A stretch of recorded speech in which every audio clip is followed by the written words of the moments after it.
श्री शिवाय नमस्तुभ्यम। हम सबको पता है कि 10 जनवरी को पुत्रदा एकादशी का बहुत ही प्यारा सा दिन है। 2025 की ये पहली एकादशी है और पहली ही एकादशी पुत्रदा एकादशी के रूप में आई है, जो कि बहुत ही सुंदर सा संयोग बन रहा है।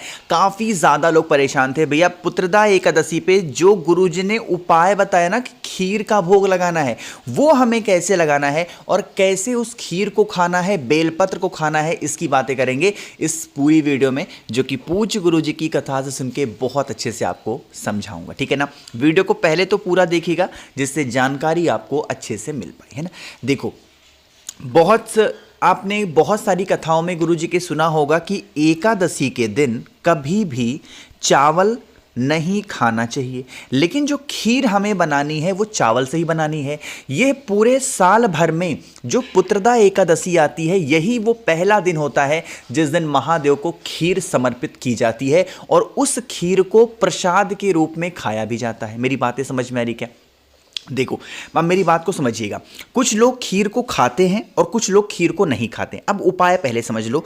आपको इस प्रकार से बनाना होगा खीर। जो खीर आप बनाओगे वो खीर किसका होगा? वो खीर होगा गौ माता के दूध का। पहले ये ध्यान रखना, ठीक। दूसरी बात, यह उपाय करोगे तो आपको बेनिफिट क्या होंगे? जैसे बहुत सारे ऐसे लोग हैं जिनके संतान प्राप्ति नहीं हो रही है, चाहे वो पुत्र के रूप में हो या पुत्री के रूप में हो, ठीक है ना। कोई भी दिक्कत है या फिर आपके यहाँ कोई भी ऐसी प्रॉब्लम चल रही है हस्बैंड वाइफ को लेकर के, तो खीर बना लेना। साथ ही साथ आपको ज़रूरत पड़ेगी 2 बेलपत्र की। किसकी ज़रूरत पड़ेगी? 2 बेलपत्र की। अब सुनो, इस सभी बेलपत्र को लेकर के, खीर को लेकर के पहुंच जाना महादेव के शिवलिंग के पास में। यह उपाय घर पे नहीं करना है, इस चीज का ध्यान रखिएगा, ठीक है ना। आपको क्या करना होगा? सबसे पहले महादेव के शिवलिंग के पास में जाना।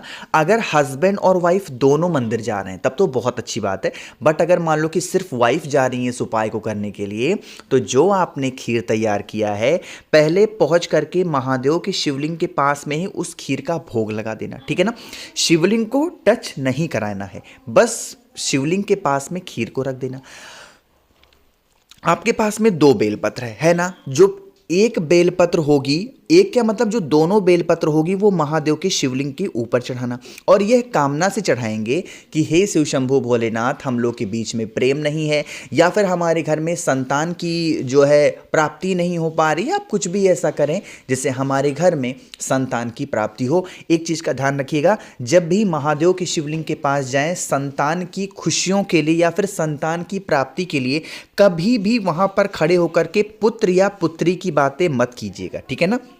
बहुत सारे लोग की इच्छा होती है कि हमें पुत्र हो, बहुत सारे लोग की होती है हमें पुत्री हो। नहीं, आपके घर में जो भी संतान आ जाता है आपको खुशी खुशी स्वीकार करना है, ठीक है ना।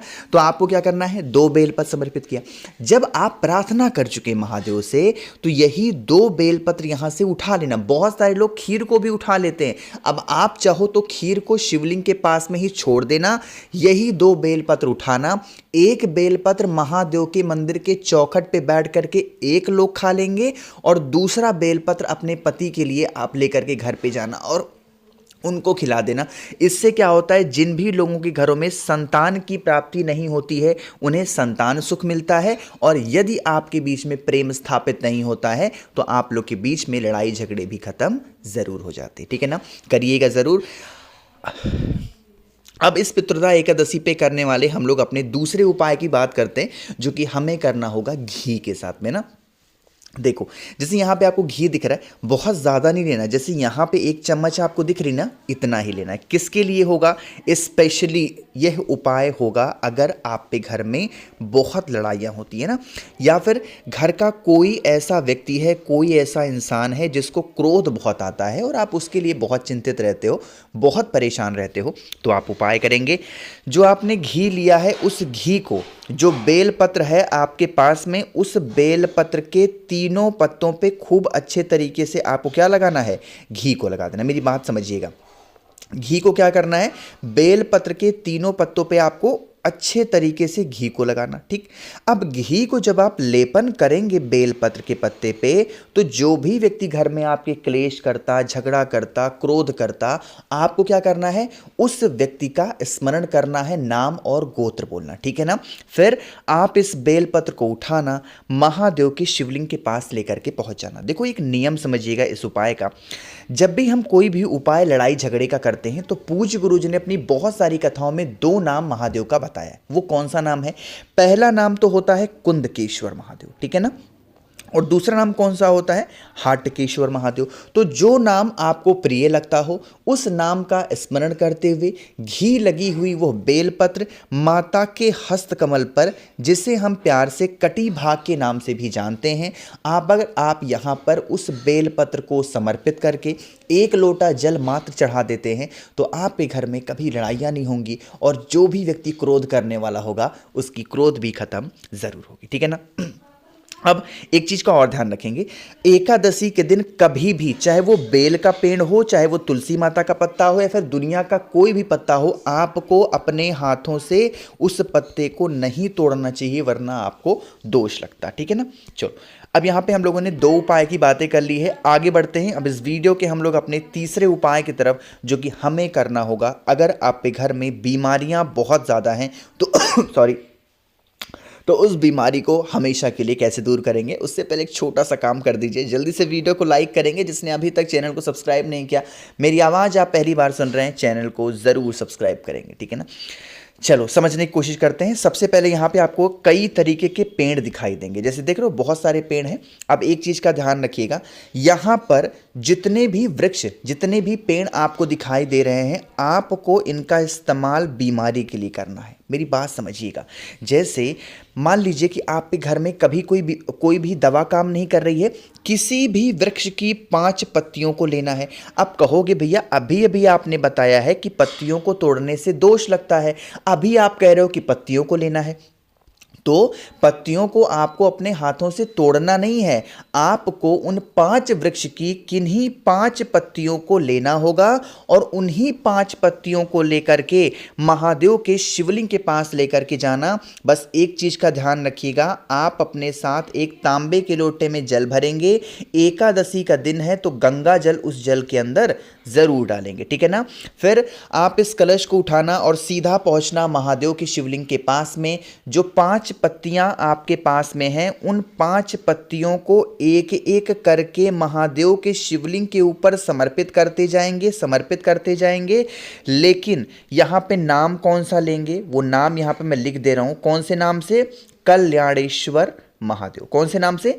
कल्याणेश्वर महादेव के नाम से उन 5 वृक्ष की 5 पत्तियों को शिवलिंग के ऊपर समर्पित करके, एंड देन लास्ट में आप सभी को 1 लोटा शुद्ध जल तांबे के लोटे से श्री शिवाय नमस्तुभ्यम का जप करके समर्पित कर देना। एक छोटा सा नियम समझिएगा, जो मैंने ये आपको दिखाए हैं पेड़, ज़रूरी नहीं है कि वही पेड़ हो। आपके घर के अंदर जो भी गमला लगा हो, जो भी पेड़ पौधे हों, वृक्ष हों, किन्हीं भी वृक्ष की 5 पत्तियों को लेना है। अब ये नहीं कि एक ही पेड़ की 5 पत्तियों को उठा लो, अलग अलग पेड़ की आपको एक एक पत्तियों को लेना होगा। ठीक है ना, समझे।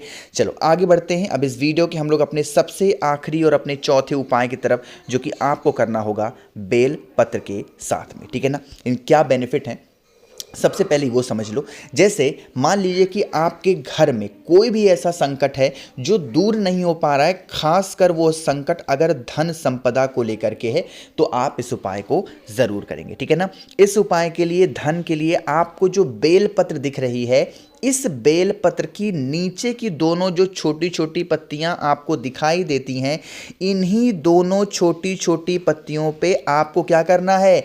एक पत्ती पे रिद्धि के नाम की, दूसरे पत्ती पे सिद्धि के नाम की, फिर से बोल रहा हूं ध्यान से समझ लो, एक पत्ती पे रिद्धि के नाम की, दूसरे पत्ती पे सिद्धि के नाम की एक एक बिंदी लगा करके, और फिर उस बेल पत्र को महादेव के शिवलिंग के ऊपर जब आप समर्पित करेंगे, तो यहां पर आपको 3 बार बोलना होगा स्वधा स्वधा स्वधा। स्वधा शब्द का इस्तेमाल हमें कब करना चाहिए? एकादशी के दिन करना चाहिए, जिससे हमारे घर में जिस भी कारण से कोई भी दोष लगा होता है, वो दोष हमारे घर से दूर जरूर हो जाता है, और हमारे घर में कभी भी कोई भी संकट किसी भी प्रकार की नहीं आती है। बस आपको 3 बार बोलना है स्वधा स्वधा स्वधा। ठीक है ना, करके देख लीजिएगा इस उपाय को, आपके घर में कभी पैसों की किल्लत नहीं होगी। तो पुत्रदा एकादशी का बहुत स्पेशल उपाय मैंने आप सभी को समझाया है। वीडियो पसंद आई हो तो लाइक करिएगा, कुछ पूछना है नहीं समझ में आया नीचे कमेंट सेक्शन में पूछिए, और मेरे जितने भी भाई बहन आवाज़ मेरी पहली बार सुन रहे हैं चैनल को ज़रूर सब्सक्राइब करेंगे। श्री शिवाय नमस्तुभ्यं।